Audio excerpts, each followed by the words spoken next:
Judy, Yes. Maya just said that you could go ahead and start without her. Okay. We're just waiting for Gordon, I think, then. No, one more.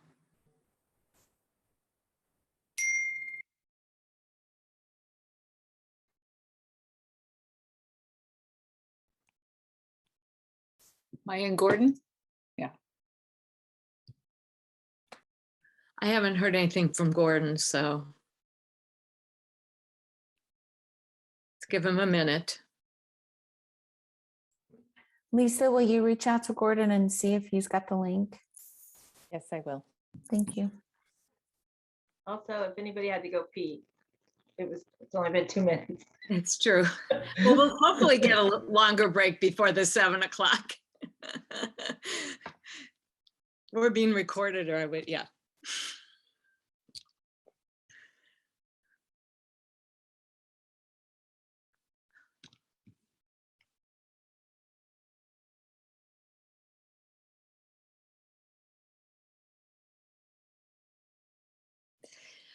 Okay, I'm going to say let's get started because we do have a quorum, I think, right? And hopefully Gordon will reach out soon. So, okay. I'll open this.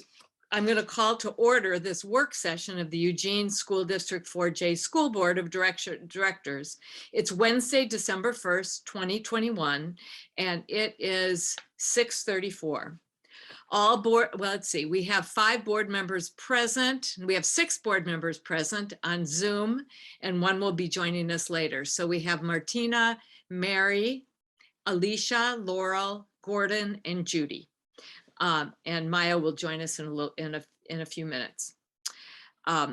During this work session, the board will review the evaluation process for the annual superintendent evaluation. So you were emailed sort of an explanation with an excerpt. We are considering, there's a board policy, CBG, which is the evaluation of the superintendent. And I'm just going to read it into the record. It states that the board will evaluate the superintendent at least annually as per the timeline set forth in the superintendent's employment contract. And the evaluation will be based on the job duties described in the superintendent's contract, board policy, and progress in attaining any goals for the year established by the board and/or superintendent. So I wanted, the document on process that you got in your packet, it's titled it's the process for the superintendent evaluation. Everyone knows which document I'm referring to. There were 2. Okay. And this gives the full policy, board policy at the top. And then it talks about I think we've done this for 2 years, where 3 years, Mary's correcting me. And the process has been in the fall, which is November, December. You'll see the timeline on page 2. We establish goals in the evaluation process. We have to just accept, we vote on it, and this is a proposal for this year. And the goals we follow are in the strategic 2020 plan, because that's really what the district has agreed to be working on. And all the staff in the whole district has been working on it. And not to be misleaded, it took me a while to realize it didn't end in 2020. It was like 2020 vision. And it's unfortunate that it went through the year 2020. So just to clarify that. And you can see the goals are in educational excellence with equitable access and outcomes for every student, multiple pathways to student success, communication and connection with community, diverse world-class workforce, and stable and sustainable stewardship. And we do get updates on the progress with all the objectives under those goals each year. So we use, I'm going to just talk a little bit about, the superintendent went through, and I did this with her, the second document, which is the one that talks about goals and objectives. And it has several pages, and you can see each one of those goals has objectives under it. And those have been established in the strategic plan. And some you will notice are bolded. That were ones that we could really focus on this year. And you obviously we can't work on everything in the COVID context. And some of them aren't really that relevant given what we're dealing with all the COVID situation too. So if you look at each one of the goals, we've bolded the goals that we think are doable to focus on this year on goals 1 through 5. And then on goal, the administrative performance, that's basically not in the strategic plan, but has been in the evaluation process. So we would be looking at all of those. There are 9 objectives. And then the very last page are the goals that the superintendent has identified. And you did this probably back in the summer, right, Superintendent? Specific goals, and they sort of cut across all the categories, which is why I couldn't neatly embed them, that she felt were the top priority pieces of work to focus on. So I'm going to ask the Superintendent Vandekar if you want to add anything, and then I want to just get questions about the process and the goals. So I know we just talked about contract, and I am willing to sit down with anyone who wants to go through our contract with the union, EEA specifically, because there are some things embedded in that makes it possible to accomplish some of these goals. For example, we put FTE, so we put extra teachers into intervention classes, and usually those are smaller classes, which means they're more expensive per student, but we find that they're important to either catch someone up or to support them as they're learning throughout the K-12 experience. So some of the pieces that are in the contract are embedded within these goals for 2020. So if we get rid of something that EEA is working on or that's in their contract, it would be good for you to know maybe a consequence of that decision. And I'm not saying we shouldn't, I'm just saying it would be good for the board as a whole to understand that decisions made in bargaining could affect what we're doing here. For example, the affinity group, I'm really supportive of paying the stipends to the teachers who work with our affinity groups. That's one of them that's on the list with the union. And to me, that's an important workload that people have taken on and haven't necessarily gotten paid for it in the past. And I feel like we should pay for it. And that would be part of these goals right here. And so I think perhaps maybe when we're talking about negotiations, we should also talk about how this affects what the board's hoping to accomplish as well. That's my addition, even though you didn't ask me that. Thank you. So I know this is a lot. I hope people had a chance to review this. I think the most important sections are the timelines, because they are we have an agreement to keep to the timelines, and then are the goals. And I see Mary has her hand up. Well, I just thought, you were talking about the 2020 plan, and it is unfortunate that it doesn't refer to the year it returns for first division. But as we did this, and I said, this is the 3rd year we've done this, the intent when we developed it was not to, check boxes and really drill down to a very specific function of the district, but to engender a conversation in these large areas. So the 2020 plan virtually covers everything that the district does. And this is a way to engender that conversation. So as we go through the process, we'll hear from the superintendent and we'll have a chance to talk about it. So it's really just to have that bigger conversation about where are we going as a district? Are we happy with the performance? And do we want to, change it anywhere mid-course? Because we're going to have a mid-year update. But that's what the purpose of it is. Because I know if you first look at it the first time, you go, this doesn't make any sense. And where do I check it off? But again, I think if you think of it as a tool to engender a deep conversation, that really is helpful as we move forward. And we will be hearing more from the superintendent and having that mid-year check-in. So you might want to, look at this and kind of keep mental notes. That's all. I just wanted to provide a little bit of history. Thank you. Gordon. Just to make sure I understand, the document that lists out the goal by goal from the 2020 plan, and then under each goal, some things are bolded and some things are not. So am I understanding right that what that means is that for this year, the proposal is we would just look at the bolded things because the unbolded things are things that like couldn't be done during COVID or are not relevant to this year? Is that Those would is be that what the, that was what we had, and we would definitely focus more attention on the bolded areas. And it doesn't mean that when we're having, so the process is that when we meet with the superintendent in January, either late January, early February, she'll talk about accomplishments, give us an update in each one of these areas at a work session, including her goals. And we'll be able to ask questions and do that. And then we as a board can have a conversation, give her feedback. Is that good progress? Do we want to see more? And it's really that mid-year check-in.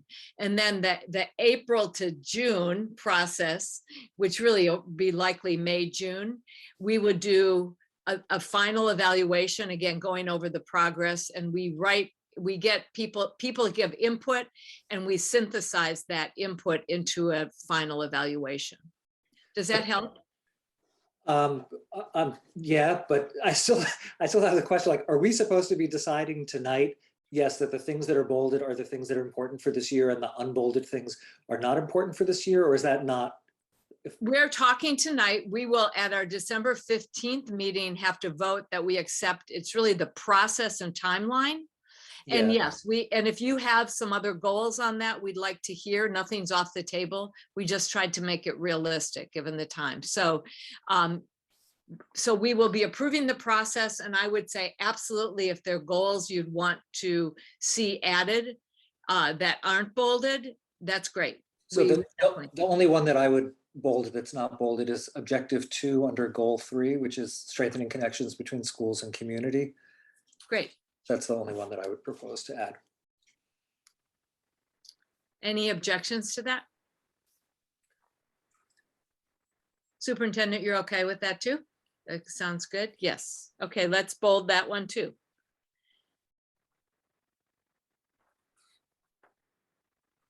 So any other questions about what the process is? I'm sorry this is so rushed, but I think it's all written out here, and it really, so this is an FYI and a chance to ask questions. But again, I'm happy to take any questions from people if you want to email or call me in between, because on the 15th, I think formally we have to say this will be our process.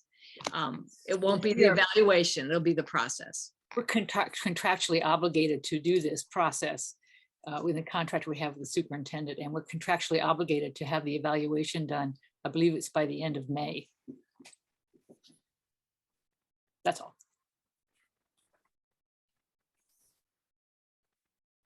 I'm done. Any other thoughts, questions? Superintendent. So for example, I look at these and we're kind of working on all of them, but we really are putting a huge concerted effort into CTE programs. And we didn't bold that one, and it wasn't part of my written plan in the summer, but we are adding program across the district. So I think that just because it's not bold, that doesn't mean we're not working on it. I get what you're saying, Gordon. And I think that in a non-COVID time, it would be easier to probably go out and gather information from schools, and it's just harder now. So.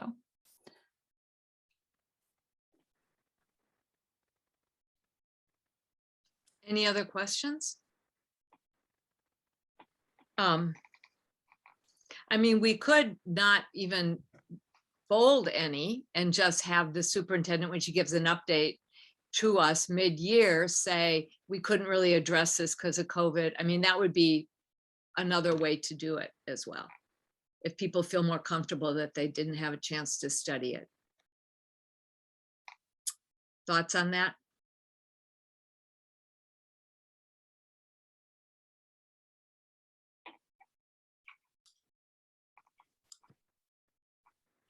Mary. It just seems like people are in agreement. Okay.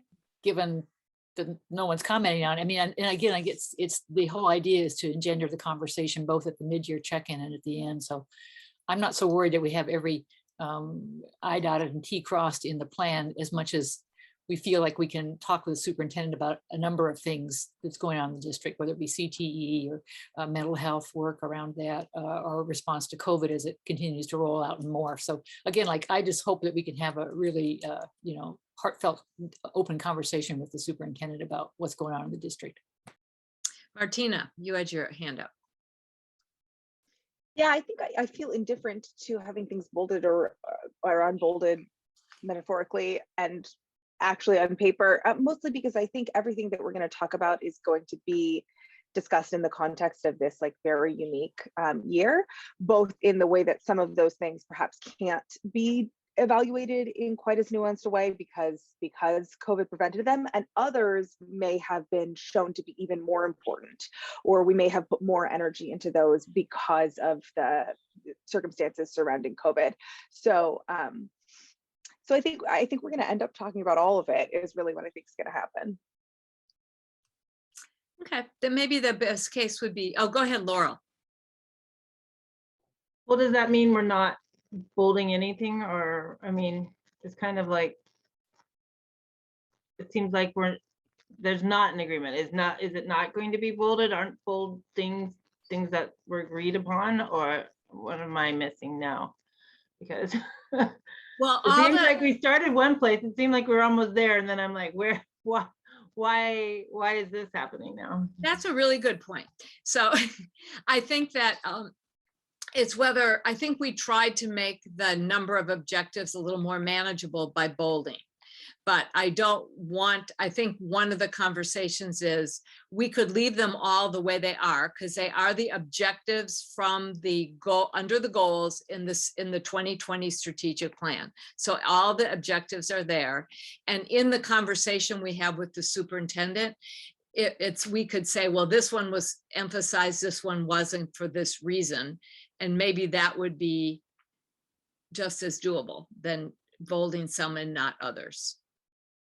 Does that make sense, Laurel? Yeah. Thank you for calling that out.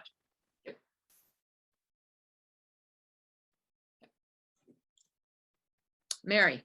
Well, and just to add to that, again, it's not so much what's bolder, unbolder, what's on the paper or not on the paper, but, you know, we've had an unusual more than a year, 18 months now with COVID. And I think what we're really looking at is the leadership of the superintendent and the ability to navigate through this. A year ago, it was like, let's get everybody vaccinated, and there wasn't a vaccine. And now we got the vaccine and we have the anti-vacciners there. And I mean, just the ability of the district to respond to that. We didn't know we wouldn't have bus drivers. We didn't know we'd have to lay off, cooks and rearrange everything and, then deliver the meals back out. So I think it's just this ability to lead and skillfully come up with creative solutions that, we really should be thinking about. Again, the big picture and the ability to lead the district and use the resources properly is kind of how I like to look at it. And the bolding or unbolding or objectives or non-objectives are just kind of a guidepost. But again, it's like, what's the big picture that we're looking at? Thanks. Other comments? Questions?